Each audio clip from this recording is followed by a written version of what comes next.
Hello friends, welcome back to my YouTube channel. I'm from Samar Mona Saman. বন্ধুসকল মই আজি আপোনালোকৰ কাৰণে ডাইৰেক্ট কোৱেশ্চন আনসাৰ সিৰিজৰ আকৌ 10টা প্ৰশ্ন লৈ আহিছো আৰু এইটো ভিডিও সিজন 1 ৰ এপিসোড নম্বৰ 13 হ'ব। তো বলক আজি ভিডিওটো আমি আৰম্ভণিৰ পৰা ষ্টাৰ্ট কৰো।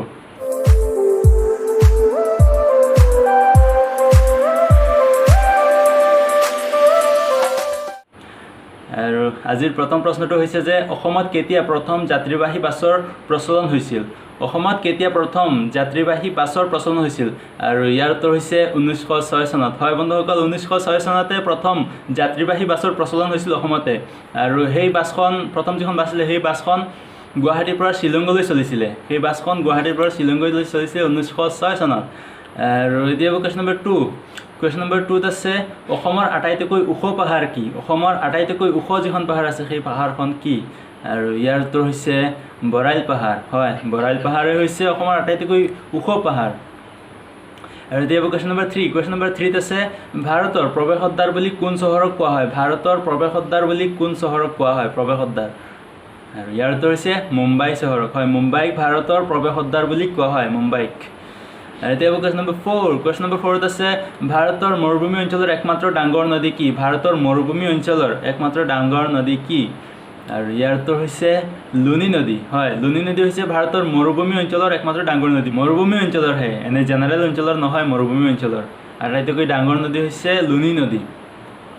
আৰু এতিয়া কুৱেশ্যন নম্বৰ 5। কুৱেশ্যন নম্বৰ 5ত আছে সৰ্বাধিক পৰিমাণৰ চি ভিটামিন থকা ফলবিধৰ নাম কি? সৰ্বাধিক পৰিমাণৰ চি ভিটামিন থকা ফলবিধৰ নাম কি?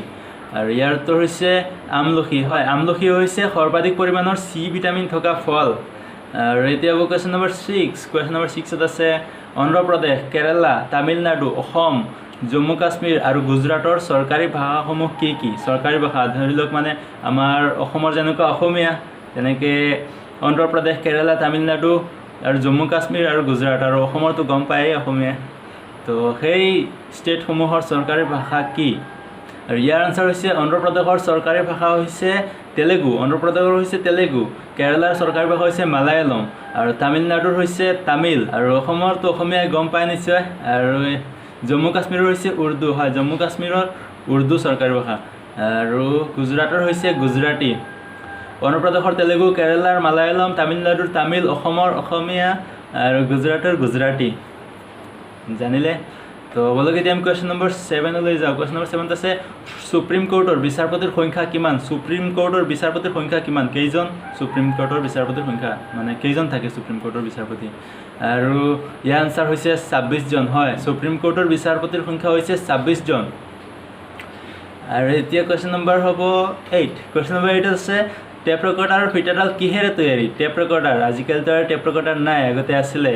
চ' আপুনি যদি আগৰ মানুহ হয় তেনেহ'লে নিশ্চয় গম পাব টেপ ৰেকৰ্ডাৰ কি বা টেপ ৰেকৰ্ডাৰ ফিটা কেনেকুৱা থাকে। কিন্তু আজিকালি যদি আপুনি নতুন মানুহ হয় তেনেহ'লে হয়তো গম নাপাব পাৰে। নতুন মানুহ এইকাৰণে কৈছোঁ, মানে এই টেপ ৰেকৰ্ডাৰটো আজিকালি নাই বুলিয়ে ক'ব পাৰোঁ, আগতে আছিলে। কিন্তু আজিকালি সৰু সৰু ল'ৰা ছোৱালীয়ে হয়তো গম নাপাবও পাৰে এই টেপ ৰেকৰ্ডাৰ কি। তো সেইকাৰণে আগৰ মানুহ আৰু নতুন মানুহ বুলি কৈছোঁ।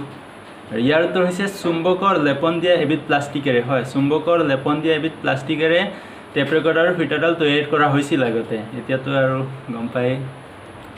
এতিয়া কুৱেশ্যন নম্বৰ 9। কুৱেশ্যন নম্বৰ 9ত আছে ঠেংগত চকু থকা প্ৰাণীবিধৰ নাম কি? ঠেংগত চকু থকা প্ৰাণীবিধৰ নাম কি? আৰু ইয়াৰ উত্তৰ হৈছে ফৰিং। ফৰিং, হয়, ফৰিঙে হৈছে ঠেংগত চকু থকা প্ৰাণী। ফৰিঙৰ ঠেংগত চকু থাকে।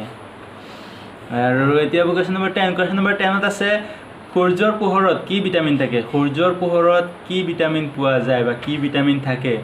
আৰু ইয়াৰ উত্তৰ হৈছে ভিটামিন ডি। হয়, সূৰ্যৰ পোহৰত ভিটামিন ডি থাকে। তো আজিলৈ মানে বন্ধুসকল, যদি আমাৰ ভিডিঅ'টো ভাল লাগিল তেনেহ'লে লাইক কৰিব, কমেণ্ট কৰিব, শ্বেয়াৰ কৰিব, আৰু এনেকুৱা নলেজেবল আৰু এডুকেশ্যনেল ভিডিঅ'গুলো পাই থাকিবলৈ আমাৰ চেনেলটো ছাবস্ক্ৰাইব কৰি দিব। ধন্যবাদ আৰু সৰ্বশেষত জয় হিন্দ, জয় অসম।